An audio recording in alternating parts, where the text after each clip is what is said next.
Do you remember that brown jar that sat proudly in every British fridge?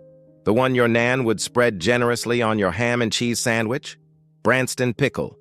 For many, it's not just a condiment. It's a symbol of British culinary culture, a staple in pubs, and a true taste of nostalgia. But what happened to the iconic pickle, and how did it go from a beloved British brand to a Japanese-owned entity? Let's take a trip down memory lane to explore the rise, fall, and bittersweet transformation of Branston Pickle. The story of Branston Pickle begins in the small village of Branston, nestled just outside Burton-upon-Trent in Staffordshire, where, in 1922, Crosse Blackwell, a company that had been around since 1706, decided to create something truly unique.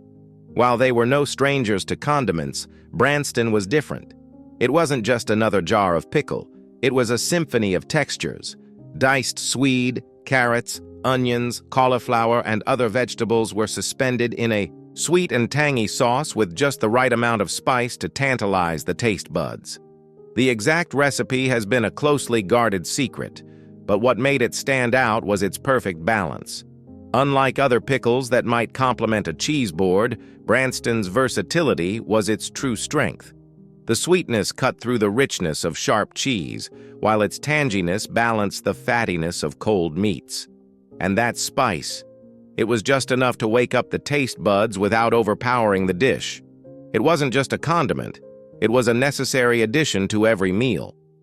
When the pickle was first created, its makers decided to name it after the village of Branston, unknowingly marking the beginning of a journey that would see its ownership travel thousands of miles from its humble beginnings. By the time the 1930s and 1940s rolled around, Branston Pickle was becoming increasingly popular. But it wasn't until the post-war years that Branston would truly cement itself as a national treasure. Enter the Plowman's lunch.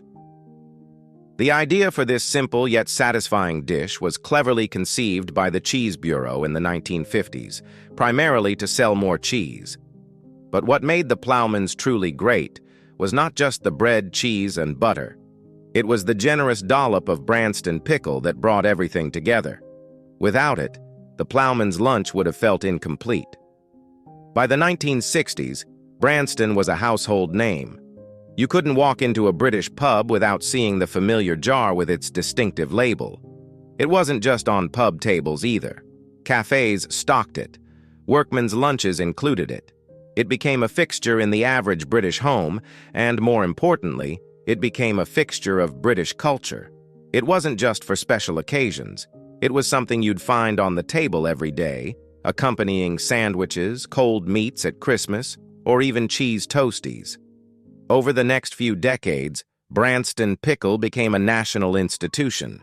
By the 1970s through to the 1990s, Branston was peak British. It was everywhere, dominating the pickle market with millions of jars produced annually from its factory in Bury St. Edmunds, Suffolk. Market research at the time showed that Branston had near 100% brand recognition in British households. What was most remarkable was how little the recipe had changed.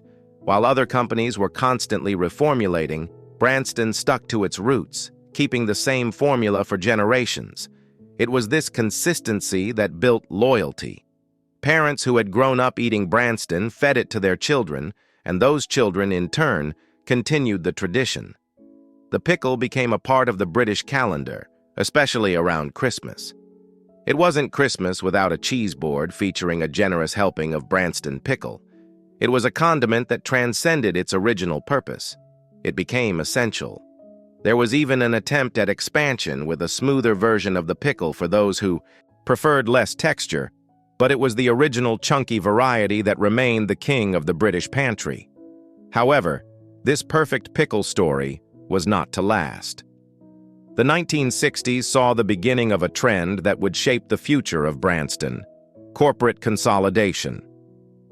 In 1960, Crosse Blackwell, the company behind Branston, was acquired by Nestlé. The pickle's production remained in Britain, and the recipe stayed the same, but the change in ownership marked the beginning of the end of Branston's status as a purely British product. Over the years, The pickle would pass through several different corporate hands, each acquisition taking it further away from its British roots. By 2002, the brand was owned by Premier Foods, a British company that reassured consumers that they would maintain the recipe and the factory in Bury St Edmunds. But when Premier Foods faced financial difficulties in the late 2000s, Branston, once a pillar of British food culture, became an attractive asset to potential buyers. In 2012, to the shock and outrage of many, Premier Foods announced that Branston Pickle was being sold to Mizzen, a Japanese condiment company, for $92.5 million. The news was met with disbelief. Social media exploded with anger, and the British public felt a deep sense of loss. This wasn't just about pickle anymore, it was about national identity, about the erosion of something that felt uniquely British. After all, Branston had been a symbol of British comfort, history, and tradition. Now, it was in foreign hands, and it felt like another piece of British heritage had been sold off. Despite promises from Mizzen to maintain production in Bury St Edmunds and preserve the recipe, the damage had already been done. The pickle was now Japanese-owned, and it felt like something intangible had been lost. In 2014, just 2 years after the acquisition, Mizzen announced restructuring plans that included job cuts at the Bury St Edmunds factory. The very workers who had been making Branston for decades now faced redundancy. This was a blow to the local community, and it solidified the fears of many British consumers who had already been suspicious that the taste of Branston wasn't quite what it used to be. As loyal customers complained that the pickle no longer tasted the same, too sweet, chunks too small, a loss of that signature tang, Mizzen denied any changes to the recipe. The debate rages on even today. Despite the controversy, Branston Pickle remains a dominant force in the British pickle market. It's still made in Bury St Edmunds, and it's still a key component of the Plowman's lunch. But the nostalgia that once accompanied it has been tainted. The jar may still sit proudly on supermarket shelves, but for many, the taste of Branston is forever linked to the loss of something quintessentially British. The story of Branston Pickle is a bittersweet reflection of how even the most cherished British traditions can be lost in the shifting tides of global commerce.